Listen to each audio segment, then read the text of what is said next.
चलिए जी, हेडिंग लिख दो प्लीज आप। Ampere circuital law.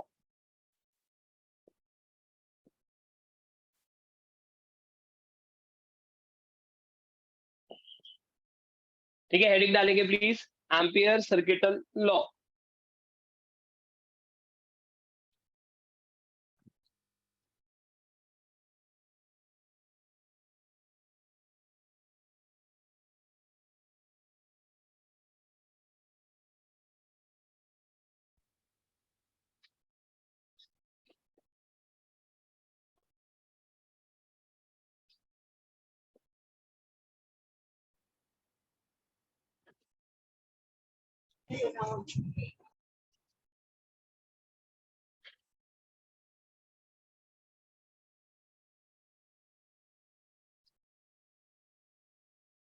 चलिए जी, किसी बहुत बड़े साइंटिस्ट, इसका नाम सुना ही होगा। एम्पियर जो है वो बेसिकली करंट की ऐसा यूनिट भी इसी इसी साइंटिस्ट के नाम पर है। तो किसी बहुत बड़े साइंटिस्ट का लॉ पढ़ने जा रहे हैं। माहौल बहुत अच्छे से बना हुआ है, बारिश वारिश चल रही है आज सुबह से। होप करते हैं कि कोशिश मेरी भी पूरी रहेगी और आप भी पूरी कोशिश करना कि ये लॉ थोड़ा सा टिपिकल जरूर है, लेकिन कोशिश करते हैं कि जितना अच्छे से साइंटिस्ट ने कोई रूल बनाया है उतनी ही अच्छे से आप तक वो रूल पहुंच जाए। बड़े सारे एग्जांपल्स लेंगे ताकि इसकी कही हुई बात हम तक पहुंचे। देखो, अभी तक आपने इस चैप्टर में जो रूल पढ़ा है वो रूल पढ़ा है बायट स्वॉर्ट्स लॉ। वो कुछ इस तरीके से काम किया करता था। हम कुछ ऐसा कहते थे कि एक करंट कैरिंग वायर अगर ली जाए, ये कोई करंट कैरिंग वायर अगर आपने ली, तो करंट कैरिंग वायर अपने आसपास मैग्नेटिक इफेक्ट पैदा करता है, राइट। तो ये करंट कैरिंग वायर अपने आसपास मैग्नेटिक इफेक्ट पैदा करता है, ऐसा ऑर्स्टेड ने बताया। बायट और स्वॉट ये दो जने आए, बायट और स्वॉट ये दो जने आए और किसी करंट कैरिंग वायर के कारण किसी पॉइंट पी पे कितना मैग्नेटिक इफेक्ट पैदा होता है, इन्होंने उस पे क्या किया, कमेंट किया। चलो ठीक है जी, इनका कमेंट करने का अपना कोई तरीका था। इन्होंने जो इस वायर के ऊपर कमेंट, इस करंट कैरिंग वायर के कारण पॉइंट पी पे जो मैग्नेटिक इफेक्ट पैदा होगा, इनका कमेंट करने का तरीका अपना कुछ था, जिसमें ये कुछ ऐसा कहा करते थे कि आपको एक एलिमेंट लेना पड़ेगा। अगर आप पहले एलिमेंट लोगे, कुछ याद आता है, डीएल छोटा सा एलिमेंट लेते थे, फिर इस एलिमेंट का इफेक्ट हम पॉइंट पी पे निकालते थे, वो पोजीशन वेक्टर वगैरह बना के mu naught by 4 pi I DL sine theta by R square वगैरह करते थे। तो बायट और स्वॉट ये जो दो साइंटिस्ट थे, इन्होंने अपने तरीके से किसी करंट कैरिंग वायर के कारण किसी पॉइंट पी पे मैग्नेटिक इफेक्ट निकालना सिखाया। अब ऐसे ही एम्पियर भी एक साइंटिस्ट हुआ, उसके भी मन में ये वाली बात आई कि कोई करंट कैरिंग वायर किसी पॉइंट पी पे कितना मैग्नेटिक इफेक्ट पैदा करती है। इसने भी अपने तरीके से एक रूल बनाया। इसने कहा मैं किसी और की बात क्यों मानूं, मैं अपना रूल बनाऊंगा। ठीक है। जैसे ये दोनों रूल पढ़ने के बाद आपके मन में ये भावनाएं पैदा हो सकती हैं कि मैं इन दोनों की बात क्यों मानूं, मैं कोई अपना तीसरा रूल बनाऊंगा। तो आप में से भी कोई तीसरा रूल बना सकता है। तो यहाँ पे एम्पियर सर्किटल लॉ, एम्पियर के मन में तो ये वाली भावनाएं आ भी गई और उसने काम कर भी दिया कि किसी करंट कैरिंग वायर के कारण किसी पॉइंट पी पे कितना मैग्नेटिक इफेक्ट पैदा होता है। ये कहता है कि किसी और बंदे का रूल क्यों फॉलो करना, हम अपने एक्सपेरिमेंट खुद करेंगे और अपना लॉ खुद बना डालेंगे। चलो बढ़िया है जी। अब एम्पियर ने जो रूल बनाया वो इनसे बहुत डिफरेंट होगा, लेकिन क्या रूल बनाया वो रूल की तरफ थोड़ा सा आगे बढ़ते हैं। लेकिन काम दोनों लॉ का एक है। ठीक है। किसी करंट कैरिंग वायर के कारण किसी पॉइंट पी पे कितना मैग्नेटिक इफेक्ट आता है, बातें दोनों एक ही करने वाले, लेकिन दोनों के नजरिए अलग अलग हैं, क्योंकि वो किसी और साइंटिस्ट की कहानी है, ये किसी और दो साइंटिस्ट की कहानी है। तो अब एम्पियर ने क्या कहा उस पर चलते हैं।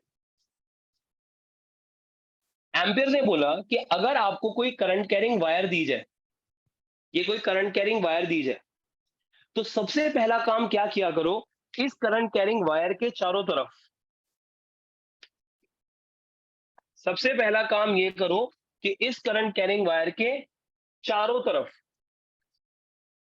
आप एक लूप इमेजिन करो। जब भी कोई करंट कैरिंग वायर दी जाए तो इसके चारों तरफ क्या करो, आप एक मैथमेटिकल लूप इमेजिन करो। मेरा नाम ध्यान से सुनना, क्या ले रहा हूं मैं, मैथमेटिकल लूप। लूप का मतलब होता है कोई क्लोज्ड फिगर। मैथमेटिकल लूप का मतलब होता है कोई मैथमेटिकल फिगर। मैथमेटिकल फिगर में जैसे सर्कल भी आता है, जो भी मैंने आपके सामने बनाया है। अगर मान लो ये मेरे पास वो वायर होती, ये जो ब्लू कलर की वायर लाइन मैंने बनाई है, अगर मेरे पास ये वाली वायर मैं इससे शो कर रहा हूँ ब्लू पेन से, तो आपने क्या किया, आपने इसके चारों तरफ एक सर्कल इमेजिन किया, उसको हम मैथमेटिकल लूप कह रहे हैं। आप चाहो तो मैथमेटिकल लूप, जरूरी नहीं है सर्कल लो, हो सकता है आप ट्रायंगल ले लो। ट्रायंगल भी एक कंप्लीट फिगर होती है, तो आप ट्रायंगल भी ले सकते हो मैथमेटिकल लूप में। आप रेक्टेंगल भी ले सकते हो, आप स्क्वायर भी ले सकते हो, आप पैरेललोग्राम भी ले सकते हो, आप रोम्बस भी ले सकते हो, आप ट्रेपीजियम भी ले सकते हो, आप सर्कल भी ले सकते हो। तो हमें अभी के लिए मैं कोई एक एग्जांपल ले रहा हूं, तो भाई मैं सर्कल के साथ चल रहा हूं, लेकिन सुनते हुए भी चलना, खाली देखना नहीं कि मैं कर क्या रहा हूं। सुनते हुए भी चलना है, ध्यान देना है कि ये लूप, मैथमेटिकल लूप हमेशा सर्कल रहेगा, ऐसा रूल नहीं बनाया है एम्पियर ने। ये रूल में ये सर्कल किसी और क्वेश्चन में जाके रेक्टेंगल की शेप भी ले सकता है। यहां तक कहानी मुझे लगता है आप तक पहुंच रही होगी। तो शेप से हमारा लॉ में कुछ डिफर आएगा? हम्म, नहीं, लॉ लगाना आपके लिए आसान या मुश्किल होता चला जाएगा डिपेंडिंग अपॉन शेप। ओके। मैं जनरली ये सर्कुलर शेप क्यों प्रेफर करता हूं जब मैं एम्पियर लॉ को पहली बार सिखा रहा होता हूं, क्योंकि आपके शुरुआत के जो टॉपिक्स हैं उनमें मेजॉरिटी टॉपिक्स में सर्कुलर शेप का यूज हो रहा है। तो आपको थोड़ा हैबिट पड़ जाएगी एम्पियर का लॉ लगाने में। लेकिन बात को सुनते हुए भी चलें कि हमेशा एम्पियर सर्किटल लॉ में आपको जो मैथमेटिकल लूप इमेजिन करना है वो सर्कल ही इमेजिन करना है, ये रूल नहीं है। ये आज से एक या दो क्लास बाद ये कहानी में ट्विस्ट आ जाएगा। जब सर्कल की जगह मैं कुछ और लूंगा, अगर आप बात नहीं याद रखोगे तो प्रॉब्लम होगी। ठीक है। तो यहाँ पे अच्छा बच्चा खाली सुनता नहीं है, अब आप घर पे बैठ के बारिश को एंजॉय करते हुए आराम से ऐसे बैठ के सुन रहे होगे। एक अच्छा बच्चा ना लिख भी रहा होता है कि एम्पियर का सर्किटल लॉ में ये जो मैथमेटिकल लूप लेना है, ये किसी भी शेप का हो सकता है। ठीक है जी। और कई बच्चे ना इंस्टीट्यूट में रजिस्टर लेकर आते हैं, हो सकता है घर पे तो पूरी लिबर्टी है, वो तो घर पे बिल्कुल भी बिना आराम से सुन रहे होंगे चीजों को। तो करंट कैरिंग वायर अगर आपको दे रखी है और यहाँ पे हमने एक लूप लिया, अब इस लूप को एम्पियर ने एक नाम दिया। पता है क्या नाम दिया? Amperian loop. अब हर साइंटिस्ट की ना एक तो ये आदत होती है, मेजोरिटी साइंटिस्ट की तो होती है, कि वो ये काम करते हैं कि अपने नाम को बड़ा फेमस कराते हैं, नाम से प्यार हो जाता है उनको, अपने ही नाम से। गॉस आया, गॉसियन सरफेस नाम दे दिया कि जो सरफेस इमेजिन करोगे गॉसियन सरफेस लेना, ताकि उसका नाम बार बार ही लिया जाए। एम्पियर आया, बोलता है एम्पीरियन लूप लेंगे। जब भी हम मैथमेटिकल लूप बोलते हैं इसको, बेचारे की आत्मा को थोड़ी सी तो परेशानी होती होगी, लेकिन ठीक है, अब आपको रियल कहानी भी पता होनी चाहिए कि इसको, इस मैथमेटिकल लूप को एम्पीरियल लूप का नाम दिया गया। ये हमेशा सर्कुलर हो, जरूरी नहीं है। आप इसको ट्रायंगल, रेक्टेंगल, जो भी शेप लेना चाहो ले सकते हो, लेकिन कौन सी शेप कब लेनी है ये विद प्रैक्टिस समझ में आ जाएगा। चलो, अभी के लिए हमने सर्कुलर शेप ली है, एम्पीरियल लूप। ध्यान रखें, इस पूरी फिगर में मटेरियल कहां पर है? मटेरियल यहां पर है ब्लू वाली तार, जिसमें करंट दौड़ रहा है। ये जो लाल कलर का लूप बनाया है ना, ये लाल कलर का लूप मटेरियल है क्या? नहीं, ये तो हमारी इमेजिनेशन है। इसके चारों तरफ तार तो ये है ब्लू वाली, इसके चारों तरफ आपने क्या किया है? चारों तरफ आपने इमेजिनेशन रखी है अपनी। क्या इमेजिन किया हमने? सर्कुलर लूप इमेजिन किया। नाम क्या दिया उसका? एम्पीरियल लूप दिया। ठीक है जी, बढ़ते हैं आगे। अब एम्पीरियल लूप बनाने के बाद बंदा ये कहता है इस एम्पीरियल लूप के ऊपर ना एक छोटा सा एलिमेंट कंसीडर करो। इस एम्पीरियल लूप पे क्या करो? एक छोटा सा एलिमेंट कंसीडर करो, और इस एलिमेंट की आपको डायरेक्शन भी देनी है। इस पूरे लूप पे कहीं पे भी ले सकते हो, लेट से भी मैंने यहां पे लिया है, लेकिन आप कहीं पे भी कोई एक एलिमेंट कंसीडर करो, और इस एलिमेंट की क्या करनी है आपको? डायरेक्शन भी देनी है। अब डायरेक्शन कैसे दी जाएगी वो सुनो। डायरेक्शन के लिए आप बच्चों को ये ध्यान रखना होता है, वो बोल के गया है कि यहाँ पे डायरेक्शन जो होगी वो टेंजेंट ड्रॉ करके निकलेगी टू द गिवन लूप। ये जो लूप आपने बनाया है, इस लूप के इस जगह पर आपको टेंजेंट ड्रॉ करना पड़ेगा। लेकिन टेंजेंट की कहानी ये होती है कि किसी लोकेशन पे टेंजेंट दो बन सकती हैं, इधर भी और इधर भी। किसी लोकेशन पे टेंजेंट दो बन सकती है ना, इधर की बनेगी, इधर की बनेगी। तो अब आपको कौन सी टेंजेंट बनानी है, उस बंदे ने ये क्लैरिटी भी दी है। कहता है जो टेंजेंट आपको बनानी है, उसके लिए आपको ये काम करना पड़ेगा कि जो करंट कैरिंग वायर है, उसकी मैग्नेटिक फील्ड के ऊपर ध्यान दो। क्या करंट कैरिंग वायर स्ट्रेट है? तो जरा लास्ट क्लास को याद करो। करंट कैरिंग वायर स्ट्रेट होती है तो मैग्नेटिक फील्ड लाइन उंगलियों से शो होती है। तो करंट कैरिंग वायर स्ट्रेट है, मैग्नेटिक फील्ड लाइंस ऐसे बनेगी, उंगलियों पे जाएंगी। तो मैग्नेटिक फील्ड लाइन अगर ऐसे बनेगी तो ये मैग्नेटिक फील्ड लाइन की डायरेक्शन देखो आगे की तरफ कहाँ होगी, राइट साइड की तरफ। जिस तरफ मैग्नेटिक फील्ड लाइन की डायरेक्शन जाए उसी तरफ आपने एलिमेंट की डायरेक्शन लेनी है। तो यहाँ एलिमेंट की डायरेक्शन विल बी दिस। थोड़ा थोड़ा क्लैरिटी आ रही होगी कि लूप लिया, सबसे पहले कोई भी शेप का ले सकते हो।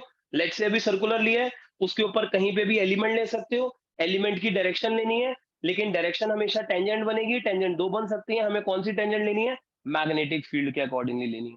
मैग्नेटिक फील्ड इधर जा रही है तो इधर, इधर जा रही होती तो इधर। मन में किसी के आए सर अगर किसी ने एलिमेंट पीछे ले लिया, हाँ तो भाई पीछे ले लिया, पीछे ले लो, यहां ले लो आप एलिमेंट। अब एलिमेंट यहां लोगे तो टेंजेंट बनाना पड़ेगा, टेंजेंट दो बनेंगे, इधर या इधर। आप मैग्नेटिक फील्ड सोचो, पीछे की तरफ की डैश नहीं, मतलब पीछे की तरफ, पीछे की तरफ की मैग्नेटिक फील्ड लेफ्ट जा रही होगी, हाँ तो ले लो ना लेफ्ट, कौन मना कर रहा है? इसको बोलेंगे डीएल वेक्टर। यहां तक शायद कहानी क्लियर होनी चाहिए सभी को। तो डीएल वेक्टर ले लिया, कहीं पे भी ले सकते हो आप डीएल वेक्टर। अब थोड़ा सा बेसिक डिफरेंस बता दूं आपको एम्पियर के रूल पे और बायट-शॉर्ट लॉ के रूल पे। बायट शॉर्ट में भी भाई एक एलिमेंट लिया जाता था, उस एलिमेंट की डायरेक्शन ली जाती थी, अगर आप बच्चे लोग याद करो तो। एलिमेंट पे टेंजेंट बनाया जाता था, लेकिन वो in the direction of current बनाया जाता था। यहां करंट को देख के टेंजेंट बनता है, यहां मैग्नेटिक फील्ड को देख के टेंजेंट बनता है। एक बात। दूसरा डिफरेंस, यहां टेंजेंट मटेरियल पे बनता है। ये जो तार है, इस तार के ऊपर ही एलिमेंट लिया था, मटेरियल पे ही टेंजेंट बन गया था, मटेरियल पे एलिमेंट लिया था हमने। यहाँ पे एलिमेंट मटेरियल पे नहीं लिया, मटेरियल तो ब्लू कलर की है तार, ये तो लाल कलर का जो सर्कल बना है ये तो हमारी इमेजिनेशन है, राइट? तो यहाँ पर एलिमेंट कहाँ लिया है? हमारी इमेजिनेशन पे। अगेन आप इन बातों को खाली सुन रहे हो तो आपकी गलती है, नोट्स अच्छे से बनाने हैं तो ये सारी बातें लिखनी होती हैं कि दोनों लॉ में क्या डिफरेंस है। एलिमेंट लूप पे लिया गया है, एलिमेंट मटेरियल पे लिया गया है। डायरेक्शन मैग्नेटिक फील्ड को देख के आ रही है, डायरेक्शन करंट को देख के आ रही है। लिख लो जो लिखना है, फिर आगे बढ़ेंगे।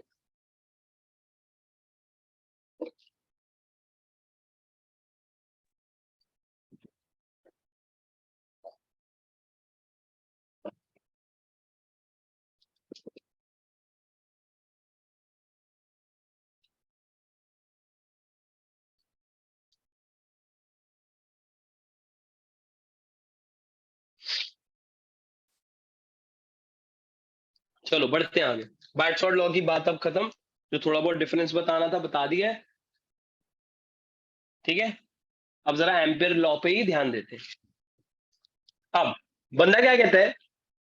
कहता है आपने लूप लिया, लूप के ऊपर एलिमेंट ले लिए। अब कहता है ये जो एलिमेंट की लोकेशन है ना, ये वाली लोकेशन, इस लोकेशन पे क्या काम करो, इस लोकेशन पे जो भी मैग्नेटिक फील्ड मौजूद होगी, ये करंट कैरिंग वायर अगर आपको नजर आ रही है तो अपने सराउंडिंग में मैग्नेटिक इफेक्ट पैदा तो करेगी। तो इस लोकेशन पे जो भी मैग्नेटिक फील्ड मौजूद होगी, उसको इस जगह पे जो आपने एलिमेंट डिफाइन किया है उसके साथ डॉट प्रोडक्ट करवाओ। तो आपने इस लोकेशन पे जो मैग्नेटिक फील्ड मौजूद है इस जगह के एलिमेंट के साथ डॉट प्रोडक्ट करवाना है।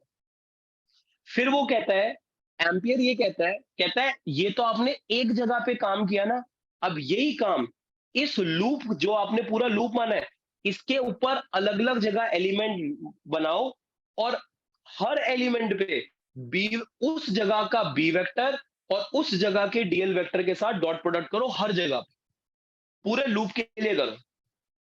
तो ये वाला बी डॉट डीएल आपको सिर्फ एक जगह नहीं करना, पूरे लूप में हर जगह एलिमेंट मानने हैं।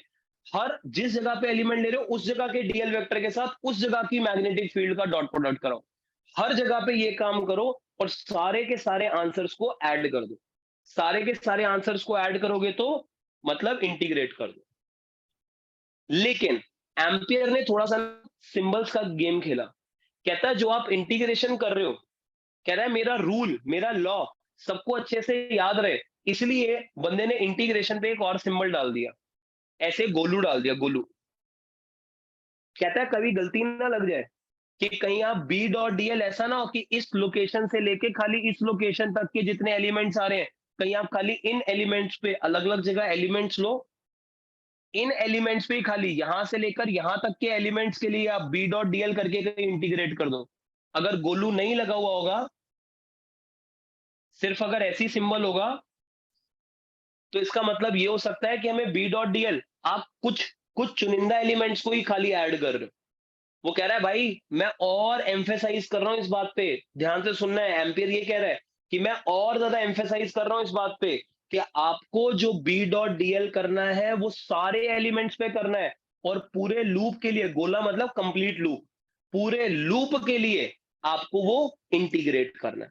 तो आपको सारे एलिमेंट्स के लिए आंसर जोड़ना है बी डॉट डीएल का, और ये जोड़ने के बाद जो आंसर आएगा, that answer is given by mu naught times I enclosed. This is the rule. ये रूल है। इस रूल के लिए मैं कुछ बातें नीचे लिख रहा हूं, अभी के लिए खाली लिख लो। मैं अभी 4-5 एग्जांपल आपको दूंगा, आपको हर एक सिंगल बात, आपके मन में जो भी डाउट आ रहा है सब क्लियर हो जाएगा कि ये रूल कैसे लगता है। जो जो मैं लिख रहा हूं इसमें लिख लो आप। डीएल एलिमेंट को कहते हैं। बी वेक्टर के लिए लिख रहा हूं, बहुत ध्यान से लिखना चीजें। बी वेक्टर के लिए लिखो नेट मैग्नेटिक फील्ड। समझाता हूं क्या मीनिंग होता है इसका। म्यू नॉट की वैल्यू याद होनी चाहिए, जो बायट शॉर्ट्स लॉ में थी वही वाली वैल्यू याद करनी है। Mu naught 4 pi 10⁻⁻⁷। I enclose के लिए लिखो it is current enclosed by Amperian loop. ठीक है, current enclosed by Amperian loop. जल्दी जल्दी जल्दी जल्दी लिखो, फिर कुछ एग्जांपल देता हूं, आपको मीनिंग समझा देता हूं इसका। ये रूल है, इसी को कहते हैं एम्पियर का सर्किटल लॉ।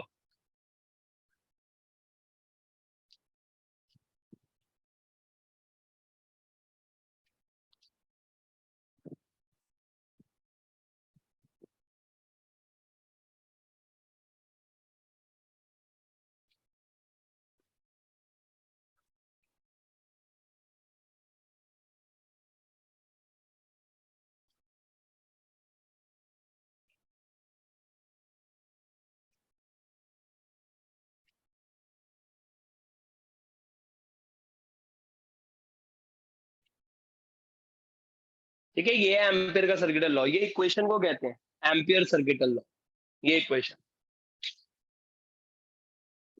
चलो, मुझे उम्मीद है कि आप सारे लिख रहे होंगे और आपने लिख भी लिया होगा अभी तक। आगे बढ़ते हैं। बी डॉट डीएल का close loop integration equal to mu naught times I enclosed. अच्छा, इसके लिए एक और बात लिखवा दूं, ये जो नोट करके चाहो तो लिख सकते हो इस बात को आप। ये जो एलएचएस है, एलएचएस, ये एलएचएस, इसको रीड कैसे किया जाता है, नोट करके लिख लेना इस बात को। इसको रीड ऐसे किया जाता है, इसको रीड ऐसे किया जाता है, B vector dot DL vector का close loop integration, closed loop integration. इसके लिए जो वर्डिंग्स चलते हैं ना, इस एलएचएस को रीड कैसे किया जाता है, इस इक्वेशन की एलएचएस को ऐसे रीड किया जाता है, B vector dot DL vector का क्लोज लूप इंटीग्रेशन। ठीक है, मीनिंग क्या होता है उसका कि बी डॉट डीएल आपको हर एलिमेंट पे करना है फॉर द कंप्लीट लूप, और सबको इंटीग्रेट करना है। ठीक है, ये नाम भी लिख लेना, बी डॉट डीएल वेक्टर का क्लोज लूप इंटीग्रेशन।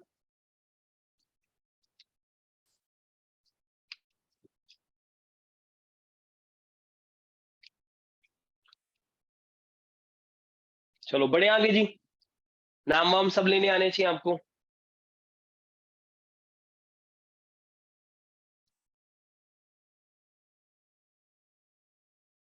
रह रहा हो तो रोक लेना।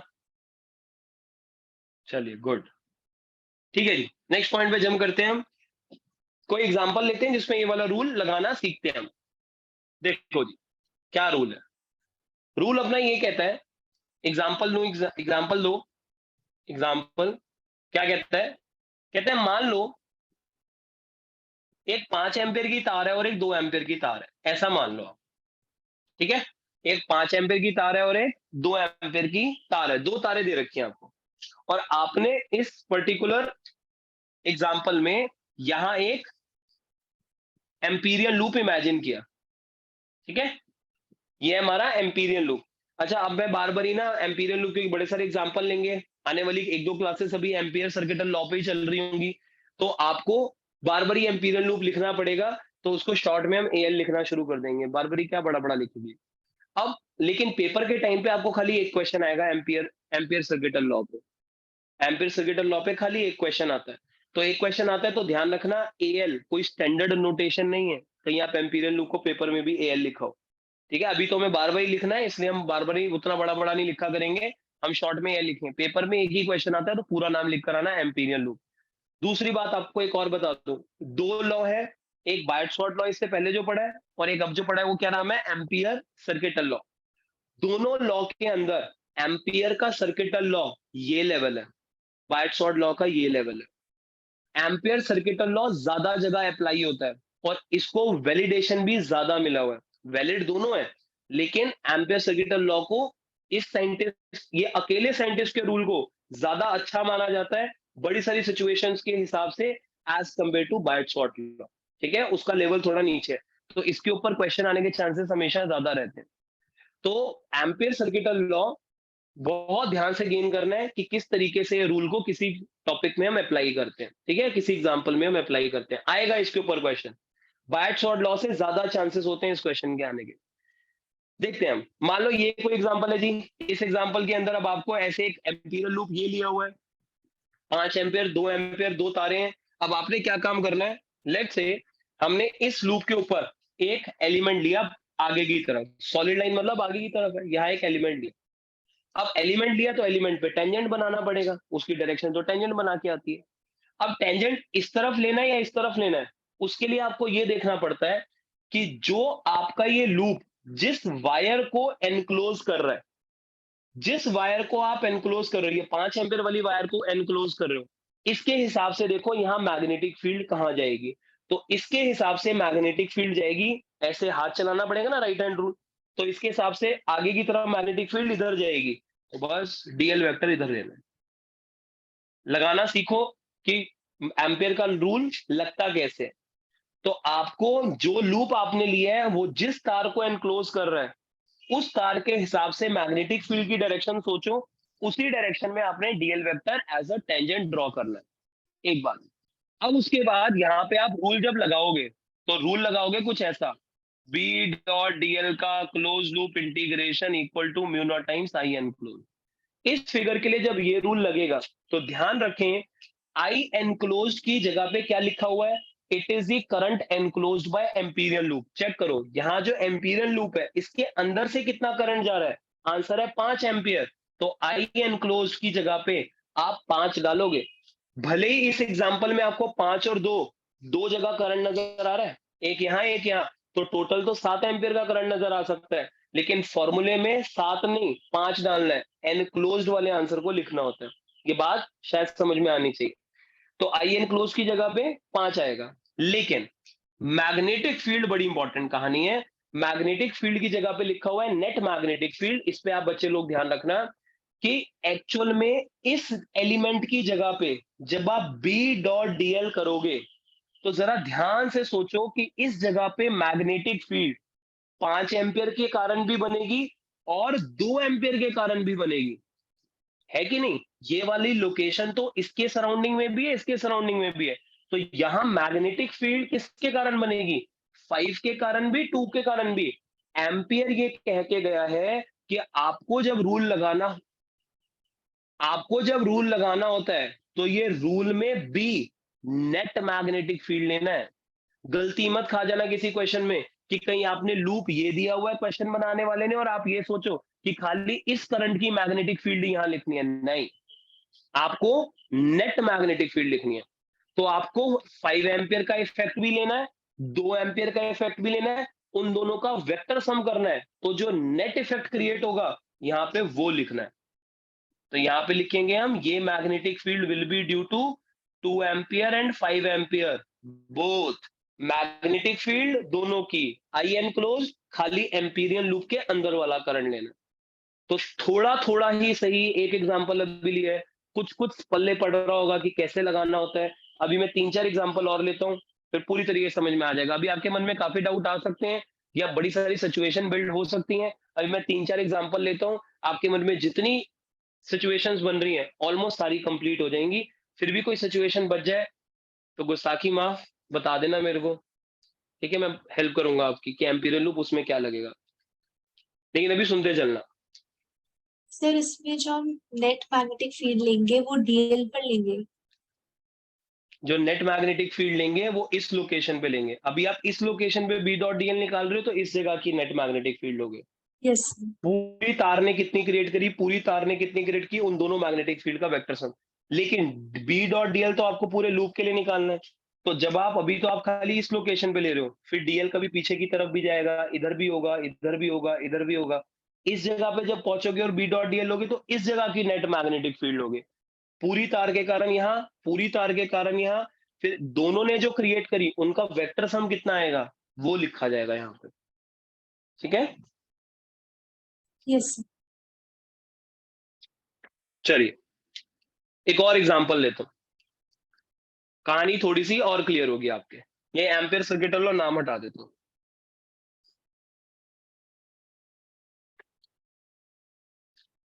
बड़ा इंपॉर्टेंट रूल है, अच्छे से अप्लाई करना सीखो आप सारे। देखो, मान लो एग्जांपल होता है ये, मान लीजिए एग्जांपल होता है ये 5 एम्पियर, ठीक है, 1 एम्पियर, 2 एम्पियर, ठीक है, 3 तारे आ गई और आपने ये ले लिया एम्पीरियन लूप। शॉर्ट में एएल लिख रहे हैं इसको, हम थोड़ा प्यार से बुला रहे हैं इसको एएल।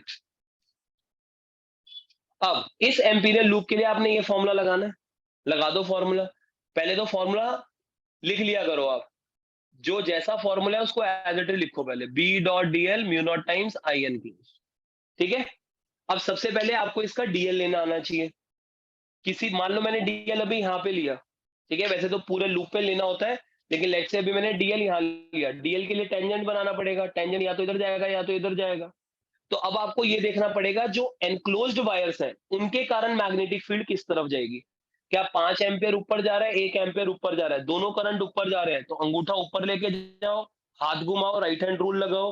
राइट हैंड रूल लगाने के बाद आपकी उंगलियां उस तरफ जा रही हैं आगे की तरफ, तो राइट हैंड रूल से मैग्नेटिक फील्ड इस तरफ जा रही है, बस बढ़िया। डीएल वेक्टर यहाँ इस तरफ लिया जाएगा, ठीक है। तो जो एनक्लोज्ड करंट होता है डीएल वेक्टर, उसकी कारण, एनक्लोज करंट के कारण जो मैग्नेटिक फील्ड पैदा होगी उसके हिसाब से लेना। आगे देखो, लेकिन करंट एनक्लोज्ड, कोशिश करोगे इस फिगर, इस एग्जांपल में करंट एनक्लोज कितना नजर आ रहा है आपको, टोटल या खाली 6 एम्पियर? चेक करो। सर 6 6 होना एम्पियर चाहिए। है, 6 होना चाहिए, बस 6 ही है फिर आंसर यहाँ पे। 5 ऊपर जा रहा है, 1 ऊपर जा रहा है, तो करंट एनक्लोज जो है इस एम्पीरियल लूप में वो कितना है, 6 है। तो यहाँ पे 6 पुट करोगे। लेकिन इस लोकेशन पे मैग्नेटिक फील्ड जो डालोगे आप बी वेक्टर, वो ड्यू टू 5 एंड 1 डालोगे या ड्यू टू 5, 1 एंड 2 एम्पियर सबका इफेक्ट लोगे यहाँ पे, ये बी की जगह 5, पे। 1 and 2. ये क्या बता रहे हैं, सबका इफेक्ट या फिर खाली 1 और 5 का इफेक्ट? सर सबका। सबका इफेक्ट, बढ़िया, ये याद रखना है, ड्यू टू ऑल, क्योंकि बी को एम्पियर ने बोला है नेट मैग्नेटिक फील्ड। तो जो बी वेक्टर है अपना वो क्या है, नेट मैग्नेटिक फील्ड है, ठीक है। तो यहाँ पे सबका इफेक्ट आएगा, ड्यू टू ऑल मतलब 1, 5, 2 एम्पियर, थर्ड एग्जांपल में सबका इफेक्ट है वो।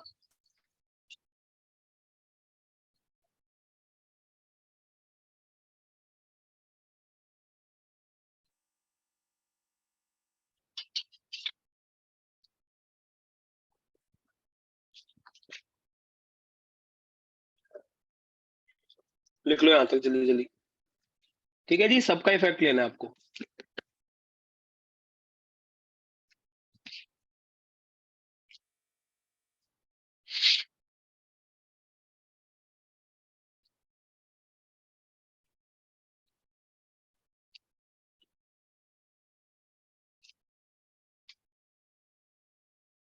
चलो एक एग्जांपल और लेते हैं।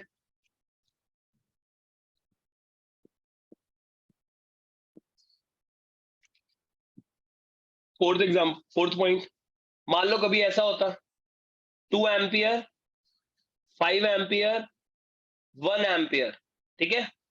अब 1 एम्पियर की डायरेक्शन मैंने चेंज कर दी। अब ऐसा,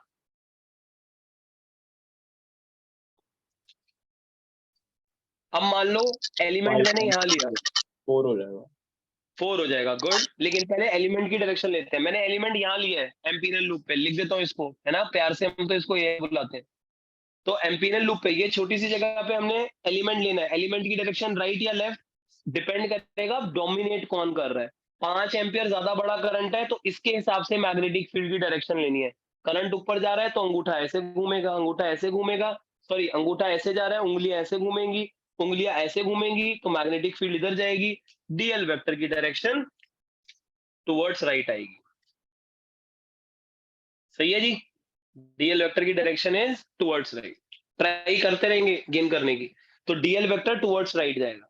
अब डीएल वेक्टर अगर टुवर्ड्स राइट जा रहा है आपका, और फॉर्मूला अगर लगाओ ये वाला, तो लिख दो formula B dot D L mu naught times I enclose. लेकिन आई एनक्लोज की जगह पे तो सिर्फ वो करंट आता है जो एम्पीरियल लूप के अंदर होता है।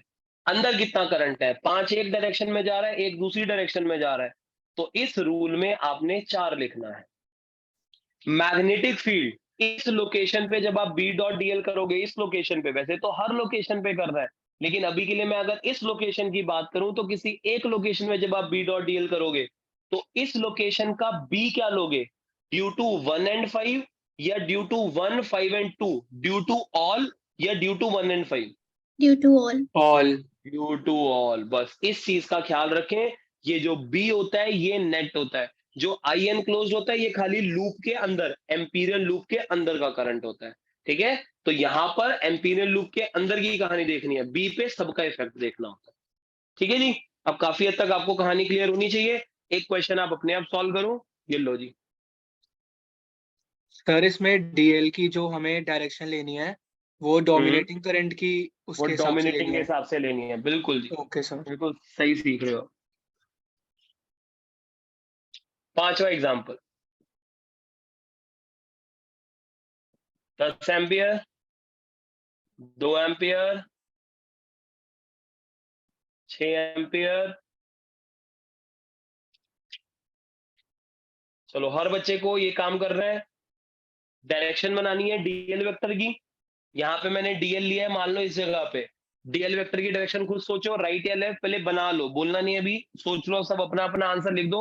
ये पूरा फॉर्मूला एज इट इज लिखो, उसमें आई एन क्लोज की वैल्यू क्या लिखोगे वो लिखो, और B vector due to all होगा या ड्यू टू 6 एंड 2 होगा या क्या होगा, ड्यू टू 10 एंड 2 होगा, जो भी होगा सब लिख डालो।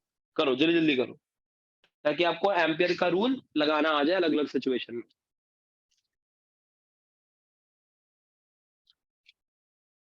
फिफ्थ पॉइंट के लिए जल्दी से रूल निकाल लीजिए।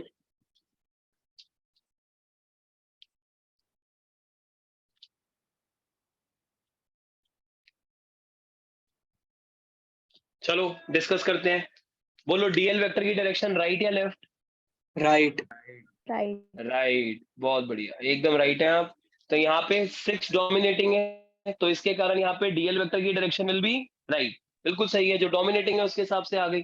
अच्छा, ये फॉर्मूला जब चलेगा इस फिगर के लिए, ठीक है, इस फिगर के लिए जब ये फॉर्मूला चलाओगे, आई एन क्लोज बोलो कितना लिखूं? 4 एम्पियर। 6 ऊपर जा रहा है, 2 नीचे जा रहा है, 4 एम्पियर। और B due to 10 2 and 6 all. हाँ, B due to all 10 2 and 6 ampere. बहुत ही अच्छे, बहुत अच्छे बच्चे हैं आप, सब समझ गए हैं आप अच्छे से। चलिए आगे बढ़ते हैं फिर। तो अब आपको रूल तो लगाना आ गया।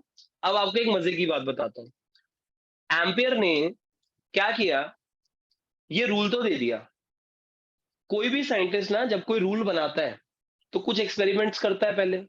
वो एक्सपेरिमेंट्स करता है, फिर एक्सपेरिमेंट के बाद कोई और एक्सपेरिमेंट, और एक्सपेरिमेंट, और एक्सपेरिमेंट, अलग अलग एक्सपेरिमेंट करके जब उसको एहसास हो जाता है कि जो उसने फॉर्मूला वो सोच रहा है वो हर एक्सपेरिमेंट के रिजल्ट को सेटिस्फाई कर रहा है, तो वो उस फॉर्मूले को अब दुनिया के सामने रख देता है, कहता है भाई ये वाला फॉर्मूला इन कंडीशंस में काम कर रहा है। एम्पियर ने भी क्या किया, बड़े सारे एक्सपेरिमेंट्स खुद किए, फॉर्मूला हमारे सामने रख दिया, कहता है ये फॉर्मूला इस दुनिया में, जो भगवान ने ये दुनिया बनाई है, इस दुनिया के लिए ये वाला फॉर्मूला वैलिड है।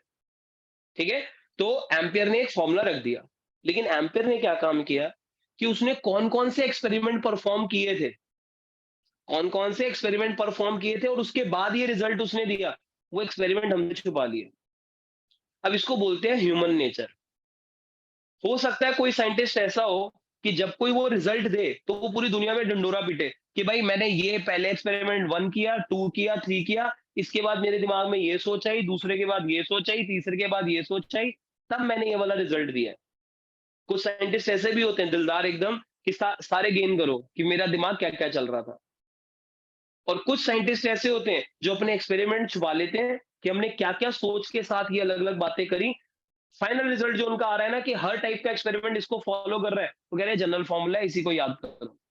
तो दुनिया को खाली फाइनल फॉर्मूला बताया। आपके मन में अब बात आ सकती है कि सर सभी को सब कुछ बता देना चाहिए, है ना, हर साइंटिस्ट को सब कुछ बता देना चाहिए। तो आपके लिए बस मैं एक बात ये बोलूंगा कि अभी आप अपनी उम्र को देखो और आप अपने आप से पूछो कि क्या आप अपने पेरेंट्स से कोई भी बात छुपाते हो या नहीं छुपाते हो। आप अभी इतनी छोटी सी उम्र में हो और अगर आपको छुपाने की आदत पड़ी हुई है, तो भाई वो साइंटिस्ट तो कुछ और ही दुनिया में है। वो तो इतनी बड़ी बड़ी बातें कर रहा है, उसको ये भी पता है कि हो सकता है मेरा ये रूल, मैं आगे चल के जो मेरी सोच है वो किसी और एक्सपेरिमेंट में भी काम आ जाए, जो मैं एक्सपेरिमेंट कर रहा हूँ वो कुछ और रिजल्ट भी दे बैठे, तो अगले रूल पे भी मेरा ही नाम चलेगा। वो छुपाना कोई बड़ी बात नहीं है, तो उसको हम बुरा नहीं बोलेंगे। ठीक है, तो अगर कोई साइंटिस्ट छुपा रहा है और खाली फाइनल रिजल्ट दे रहा है तो वो बुरी बात नहीं है। लेकिन कुछ साइंटिस्ट ऐसे होते हैं सब कुछ बता देते हैं, तो ह्यूमन नेचर है, कोई बता रहा है तो अच्छा, कोई नहीं बता रहा तो अच्छा। जो नहीं बता रहा और अपना रिजल्ट दे रहा है वो एक बार जरूर बोल देता है साथ में, कहता है भाई मेरा रूल अच्छा लगे तो फॉलो कर लो, नहीं अच्छा लग रहा है तो अपना रूल खुद बना लो। ये बात सुन के अब आपको ऐसा लगना शुरू हो जाएगा सर जो रूल दिया हुआ है इसी को एक्सेप्ट कर लेंगे, सीख लिया हमने अलग अलग कंडीशन में कैसे लगाना है, इसी को करेंगे, अपना रूल क्यों बनाएंगे हम खुद से। ठीक है, तो वो डाउट जिनको आ रहा होता है ना रूल कहाँ से है, वो खत्म हो जाता है। तो ये ह्यूमन नेचर है। अब किसी साइंटिस्ट ने कोई काम किया वो नहीं बता रहा दुनिया को, वो कह रहा है भाई मेरा रूल नहीं पसंद आ रहा है, अपना रूल खुद बना ले भाई। ये शायद बात आपको गेन हो रही होगी। तो इसी तरीके से दुनिया चल रही है, इसी तरीके से कई साइंटिस्ट लोग काम करते हैं। ठीक है, तो रूल को अब आप अलग अलग कंडीशन में खाली लगाना सीखो, आपको एम्पियर का रूल से रिजल्ट जो आते हैं वो एकदम एक्यूरेट आते हैं। जब तक ये एक्यूरेसी इसकी मेंटेन्ड है रूल की जो हमेशा से बनती आई है, ठीक है, तो रूल की एक्सेप्ट हो चुका है। ठीक है, चलो अब एक और पॉइंट करते हैं इस पे कवर। आपके मन में कोई और एग्जांपल आ रहा हो, कुछ और पूछना हो, प्लीज पूछ सकते हो। मैंने अलग अलग टाइप के एग्जांपल लेने की कोशिश करी है कि अलग अलग अलग एग्जांपल में आपको एम्पियर का रूल मैं थोड़ा बहुत सिखा सकूं कैसे लगता है।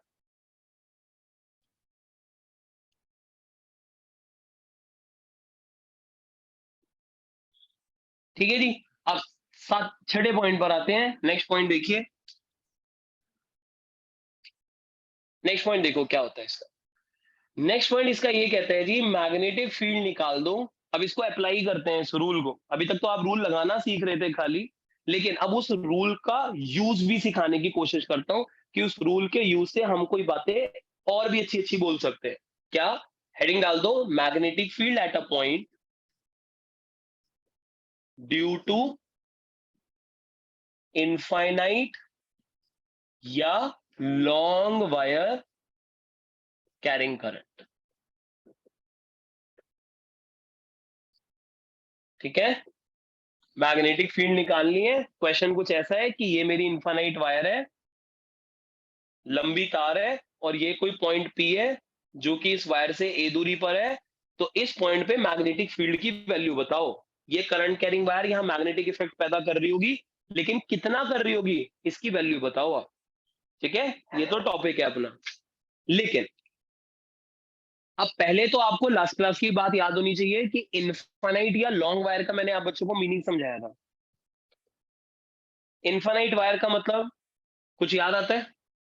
इस पॉइंट पी पर इफेक्ट खाली मैं इसी सीधा तार लग का रहा है। होगा बढ़िया यार, कुछ औरों का भी आ रहा होगा इफेक्ट। क्या था पॉइंट? इनफाइनाइट मतलब खाली ये तार या और भी इफेक्ट आ रहे होंगे? बस एक ही सर सिर्फ इफेक्ट वही वाली तार। फिर वही वाली तार का इफेक्ट। इनफाइनाइट वायर का मैंने मीनिंग आपको ये समझाने की कोशिश करी थी कि वायर में करंट दौड़ रहा है, तो इसका मतलब बैटरी शैटरी कहीं तो होगी, नजर भली नहीं आ रही। लेकिन जब वो तार बहुत लंबी है तो हम ये मान के चलते हैं सर्किट बहुत लंबा रहा होगा। तो सर्किट बहुत लंबा है, जो बैटरी वैटरी लगी होगी वो बहुत बड़ा सर्किट रहा होगा। तो ये वाला पॉइंट बाकी तारों से काफी दूर है, कि तार इतनी लंबी है कि बाकी चीजें इस पॉइंट के लिए बहुत दूर है। तो बहुत बड़ा सर्किट का ये वाला पोर्शन आप खाली देख रहे हो अभी। तो आपको इस जगह पे, वैसे तो करंट इस तार में, इस तार में, इस तार में, सब में दौड़ रहा होगा, लेकिन इस पॉइंट से बाकी पोर्शन ऑफ द सर्किट बहुत दूर है। तो इनफाइनाइट का मीनिंग ध्यान में रखते हुए एम्पियर सर्किट लॉ जिस तरीके से आपको सिखाया है अभी, उसको ध्यान में रखते हुए अब आप ये डेरिवेशन को सीखोगे तो आपको बड़ी आसान लगेगी। आपको लगेगा हाँ बिल्कुल, कहानी समझ में आती है। ध्यान से देखो अब करना क्या है। ये जो ए है, ए के लिए पहले बात बता दूं कि ए के लिए क्या लिखा जाता है। A is perpendicular distance of point P from wire. ठीक है, ये परपेंडिकुलर डिस्टेंस है, 90 डिग्री बनाना पड़ेगा। बहुत कम बारी ऐसा हुआ है, लेकिन कभी कभी क्वेश्चन बनाने वाला ना खेल खेल जाता है। अभी आप ए को सिंबल को लेके कोई फॉर्मूला निकालोगे तो उसमें ए, हम बोलेंगे कि ए तो डिस्टेंस है पॉइंट पी का फ्रॉम वायर। बहुत कम बारी ऐसा हुआ है, लेकिन हुआ है कि पॉइंट पी की ना ये वाली दूरी दे दी, ऐसे दूरी दे दी। देखो किसी क्वेश्चन में बोलेंगे ये पॉइंट पी है, बोलेंगे इसकी दूरी 5 सेंटीमीटर है फ्रॉम वायर, और ये वाली दूरी भी दे रखी थी 4 सेंटीमीटर। अब बच्चे ने फॉर्मूला पढ़ा इस कंडीशन में, जिसमें उसको पढ़ाया गया था कि ए डिस्टेंस है from wire of point P, लेकिन फिगर ये थी।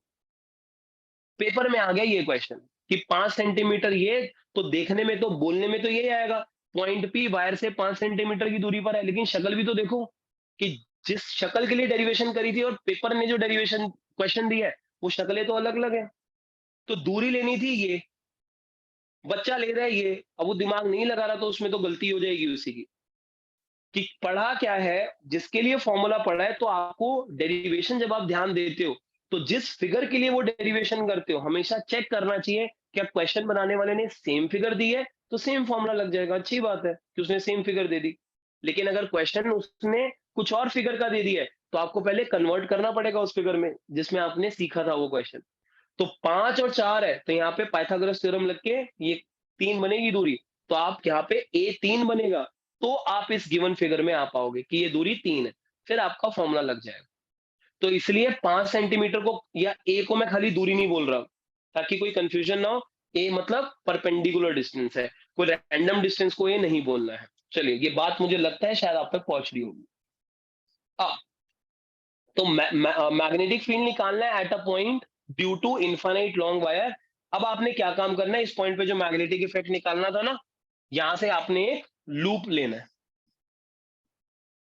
ठीक है, यहां से आपने एक लूप लिया और इसको हमने प्यार से नाम दे दिया ए dot L dot, Amperian loop.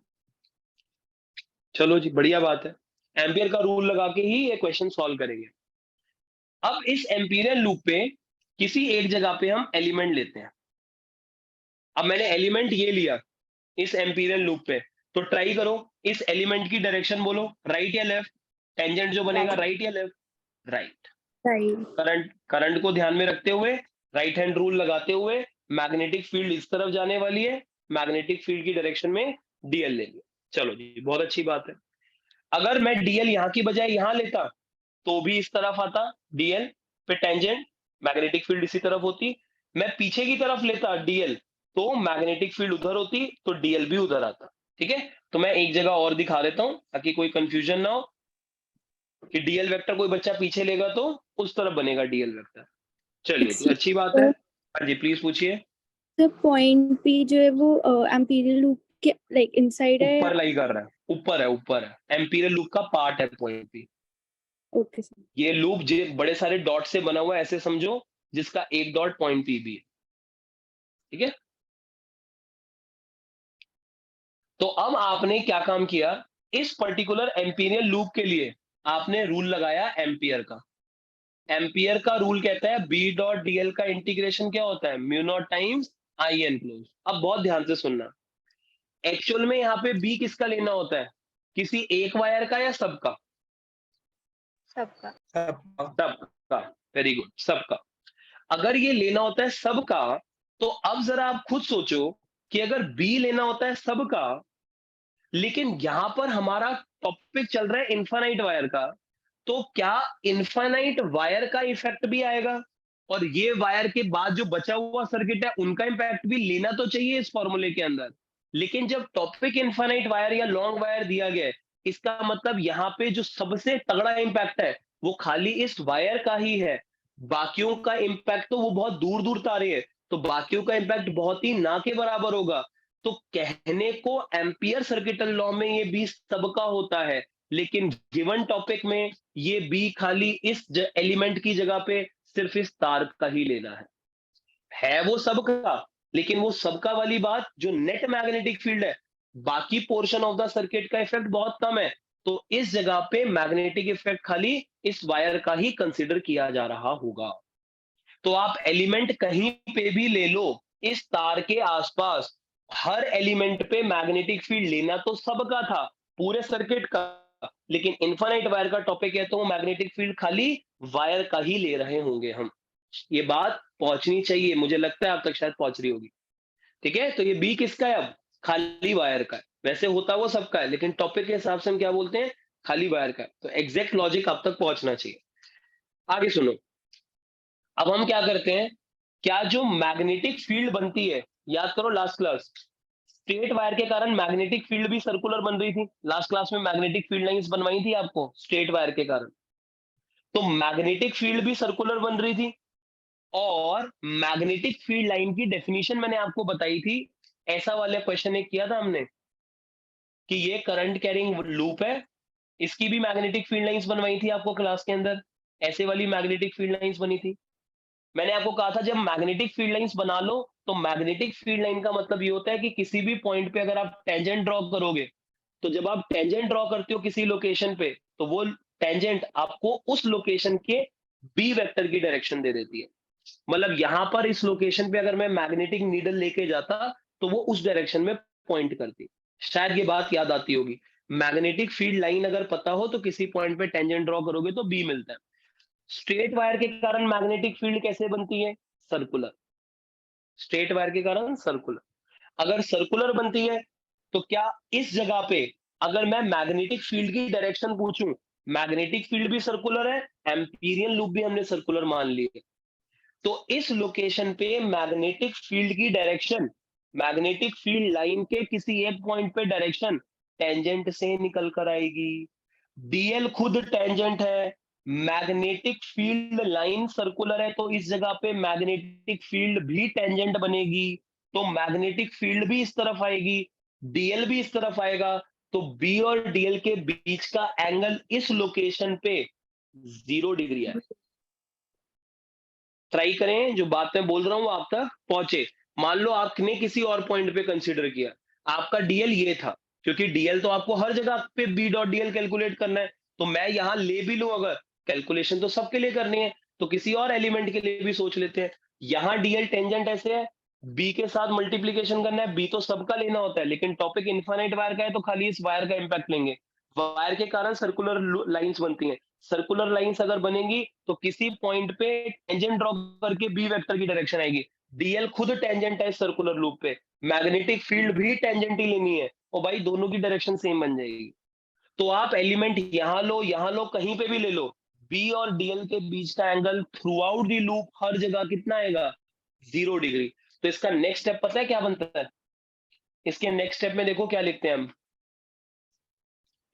Mu naught times, कोशिश करना इस फिगर को देख के आई एन क्लोज कितना है, सर इस एम्पीरियल लूप में से आई का करंट जा रहा है फिगर के हिसाब से, तो आई एन क्लोज की जगह लिखते हैं आई बी डॉट डीएल, बी का मैग्नीट्यूड इनटू लेंथ है ना, इस एलिमेंट की जो लेंथ है वो, into cos of angle between the two vector. इस जगह पे मैग्नेटिक फील्ड, इस जगह पे डीएल के बीच का एंगल 0 है, वो हर जगह cos 0 चलेगा, कहीं पे भी ले लो आप एलिमेंट। उसके बाद थोड़ा सा दिमाग और लगाओ, ये वायर के सामने ये जो लूप मैंने लिया हुआ है लाल कलर का, जो ए के रेडियस का नजर आ रहा होगा आपको अभी, क्या इस लाल कलर के लूप के किसी भी पोर्शन पे अगर मैं बी का मैग्नीट्यूड पूछूं, क्या वो सेम होगा या अलग अलग होगा? लाल कलर के लूप पे किसी भी पॉइंट पे इस वायर के कारण मैग्नेटिक फील्ड सेम पैदा होगा या अलग अलग होगा? ये आप अपने आप सोचें। सिमिट्री सेम सिमिट्री होगा। कुछ बन रही है कि नहीं? बाकी भी सोच लो प्लीज।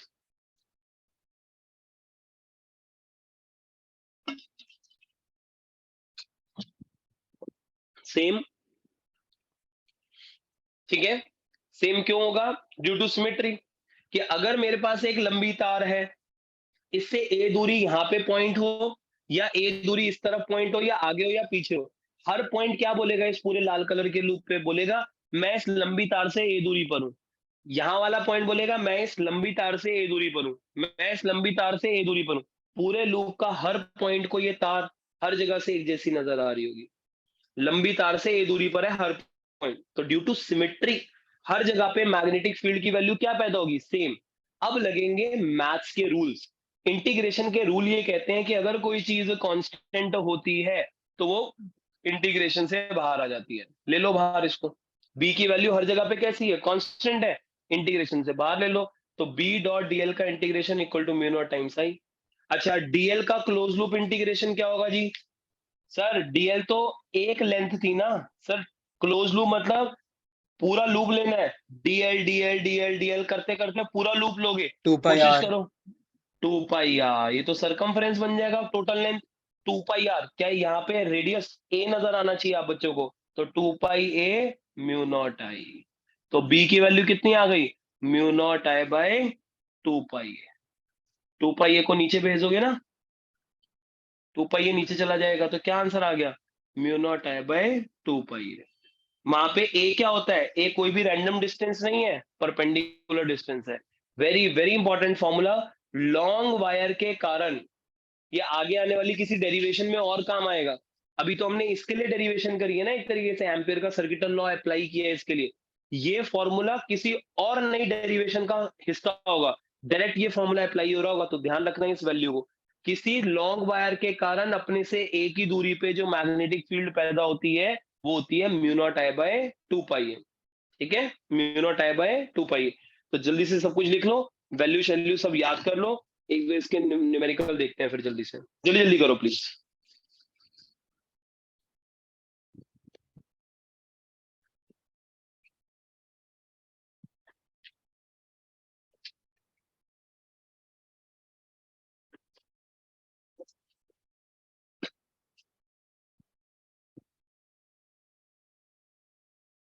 स्टेप देख लो, आपको सारे स्टेप क्लियर होने चाहिए।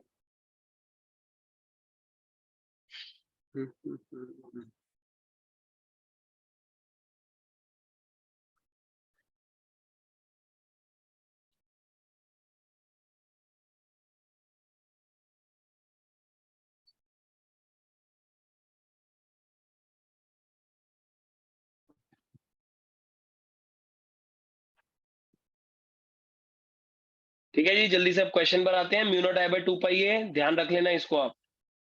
देखो जी, 3 क्वेश्चन होमवर्क है आज के। पहला क्वेश्चन,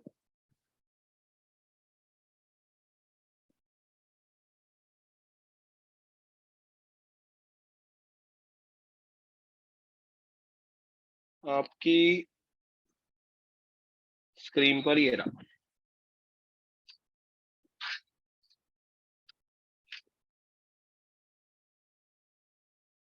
हाँ जी, क्वेश्चन नंबर 4.2 पढ़ लीजिए आप। पढ़ के कुछ अच्छा अच्छा सा लगेगा आपको, आज की क्लास की थोड़ी सी याद आएगी।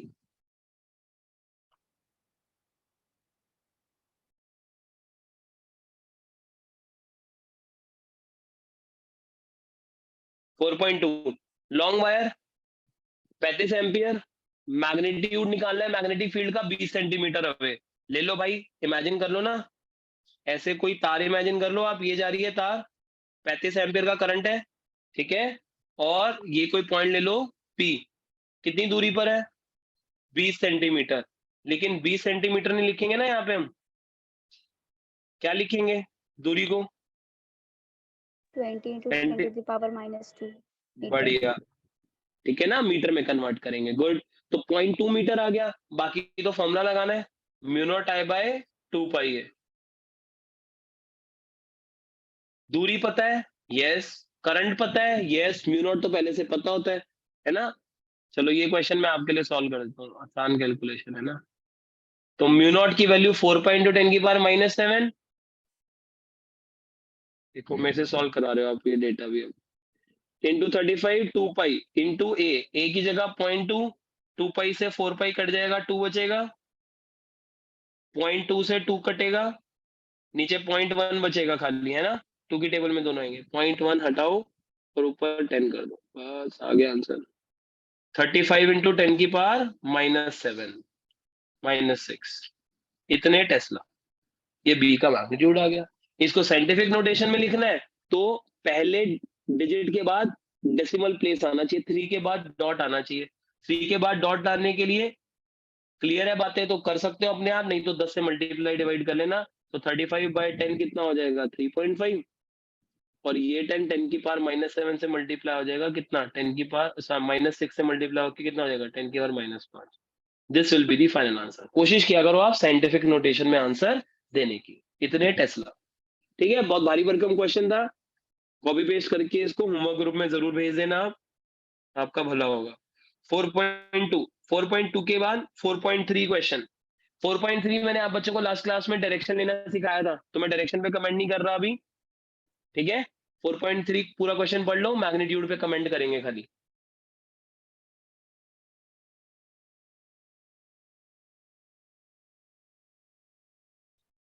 मैग्नीट्यूड पे कमेंट करेंगे। तो मैग्नीट्यूड 50 एम्पियर का करंट जा रहा है, 2.5 मीटर की दूरी है। एक बारी फिगर में फिर भी अपनी और आपकी सेटिस्फैक्शन के लिए दोबारा बना रहा हूं, ठीक है। समझाने की कोशिश कर रहा हूं आप बच्चों को, दोबारा एक बारी ट्राई करते हैं। इसकी जो फिगर बनेगी ना वो ध्यान रखना। लॉन्ग स्ट्रेट वायर 4.3 में दे रखी है और करंट जा रहा है नॉर्थ टू साउथ। मैंने आपको बड़ी इंपॉर्टेंट चीज बताई थी, नॉर्थ टू साउथ। नॉर्थ सामने होता है, ऊपर नहीं होता। नॉर्थ सामने है, साउथ उधर है। तो करंट किस तरफ जा रहा होगा, करंट जा रहा होगा लेट्स से इस डायरेक्शन में, नॉर्थ टू साउथ, ठीक है। नॉर्थ पीछे, साउथ इधर, नॉर्थ टू साउथ। और 2.5 मीटर इधर है दूरी। तो इस पॉइंट पे कोई मैग्नेटिक फील्ड पूछ रहा है। डायरेक्शन मैंने आपको लास्ट क्लास में बताया था, राइट हैंड रूल वगैरह लगा के अपने आप सोच रहे हैं क्या डायरेक्शन आएगी। लेकिन इस पॉइंट पे करंट इस पे जो जा रहा है वो करंट जा रहा है आपका 50 एम्पियर का। 50 एम्पियर का करंट जा रहा है इस तरफ, ओके। और 2.5 मीटर इधर है पॉइंट। तो 50 एम्पियर करंट इधर, 2.5 मीटर इधर, म्यू नॉट आई बाय 2 पाई है, यही फॉर्मूला लगेगा। करंट की जगह पे 50, ए की जगह पे कितना डालोगे, 2.5 मीटर। इस क्वेश्चन में तो डिस्टेंस भी मीटर में दिया हुआ है, सेंटीमीटर में भी नहीं। इससे पीछे वाले क्वेश्चन में तो सेंटीमीटर में दिया था, यहाँ पे डिस्टेंस मीटर में दिया है। तो आप डायरेक्ट 2.5 डालोगे और म्यू नॉट की जगह वही 4.10⁻⁷ डालोगे, 4 पाई 2 पाई कट के 2 बचेगा। सॉल्व करें ना, आसान क्वेश्चन है। तो आपको इस क्वेश्चन में लेकिन मैग्नीट्यूड के लिए ये फॉर्मूला और डायरेक्शन के लिए राइट हैंड रूल लगाना पड़ेगा। तो इसमें डायरेक्शन भी पूछी है इस क्वेश्चन में 4.3 में, और मैग्नीट्यूड भी पूछा है, ठीक है। मुझे उम्मीद है कि आप शायद इसको सॉल्व कर सकते हैं। चलिए अगले क्वेश्चन पर आते हैं। एक क्वेश्चन आप बच्चे लोग और कर सकते हो, वो भी देख लो। 4.3 तो ये वाला क्वेश्चन हो गया, 4.4 एक और पढ़ लो। थोड़ा साफ नजर नहीं आ रहा है, कोई नहीं, अभी देख लो इसको। A horizontal overhead power line carries a current of 90 ampere in east to west, ठीक है। और मैग्नीट्यूड डायरेक्शन, डायरेक्शन पे बात अभी नहीं कर रहे, वो लास्ट क्लास में कर रखा है हमने। 1.5 मीटर बिलो 90 एम्पियर का करंट जा रहा है, ओवरहेड पावर लाइन है और 1.5 मीटर बिलो। जल्दी से इसके ऊपर कमेंट करते हैं। East to west, east west, east to west current. East to west current अगर ऐसे जा रहा है तो करंट को भेजो आप इस तरफ, ठीक है। 1.5 मीटर बिलो यहां की बात चल रही है, तो करंट की वैल्यू पता है, क्वेश्चन में करंट दिया हुआ है 1.5 मीटर बिलो, 1.5 मीटर बिलो दूरी दे रखी है। म्यू नॉट की वैल्यू पता होती है, म्यू नॉट आई बाय 2 पाई से अगेन आंसर आ जाएगा। डायरेक्शन निकालनी है, राइट हैंड रूल लगाना पड़ेगा। तो यहाँ पे डायरेक्शन इस तरफ कहीं जाएगी, आगे नॉर्थ है तो इस सामने वाला साउथ है। तो ये डायरेक्शन में तो लास्ट क्लास में हमने कमेंट कर लिया था। अब ये 3 क्वेश्चन है बैक एक्सरसाइज के 4.2, 3, 4। ये एग्जाम्पल मुश्किल से आपके 5 मिनट लेंगे, तीनों के तीनों एग्जाम्पल सॉल्व कर लेना। ये फॉर्मूले की थोड़ी सी आदत पड़ जाएगी आपको। आने वाले टाइम पे मैंने आपको पहले ही बता दिया है कि ये कहानी किसी डेरिवेशन में डायरेक्ट फॉर्मूला यूज होगा। प्लीज न्यूमेरिकल जितने भी हो, जितनी जल्दी जल्दी सॉल्व कर सकते हो। न्यूमेरिकल्स के लिए ऑलरेडी आपको एक बारी मैं बोल चुका हूँ, अपनी मैथमेटिकल कैलकुलेशन को अगर आप स्ट्रांग नहीं बना रहे, आप सबसे बड़ी गलती कर रहे हो क्लास 12th की फिजिक्स के अंदर। आपकी कैलकुलेशन स्ट्रांग नहीं होगी, पेपर आपका छूट जाएगा। आपकी मैथमेटिकल कैलकुलेशन स्ट्रांग होनी ही होनी चाहिए। वो तभी स्ट्रांग बनेगी जब आप न्यूमेरिकल होमवर्क सॉल्व किया करोगे और उसको शेयर कर दिया करोगे। ठीक है, तो आप जरूर होमवर्क कर लिया करो। बिना न्यूमेरिकल्स के आप आगे नहीं बढ़ सकते हो, छूट जाएगा पेपर। प्लीज उसको सिंसियरली करना। 4.2, 3, 4 मुश्किल से 5 मिनट लो, तीनों के तीनों क्वेश्चन जितनी जल्दी सॉल्व कर सकते हो, आसान क्वेश्चन है विद डायरेक्शन, सॉल्व करें और उसको आप शेयर कर लीजिए। ठीक है, बस मैं आपको समझा सकता हूँ, बाकी आपकी अपनी इच्छा है। कर रहा है आपका भला होगा उसमें, नहीं करोगे तो भाई ठीक है, भला तो तब भी हो, दिल से तो यही दुआ है, लेकिन ठीक है तब थोड़ा कम भला होगा आपका। ठीक है जी, मिलते हैं फिर अगली क्लास में, मुलाकात करते हैं। Let's hope for the best, बारिश वारिश से ना हो और अगली क्लास में हम इंस्टीट्यूट में मुलाकात करें। ठीक है जी, tata bye bye, good night.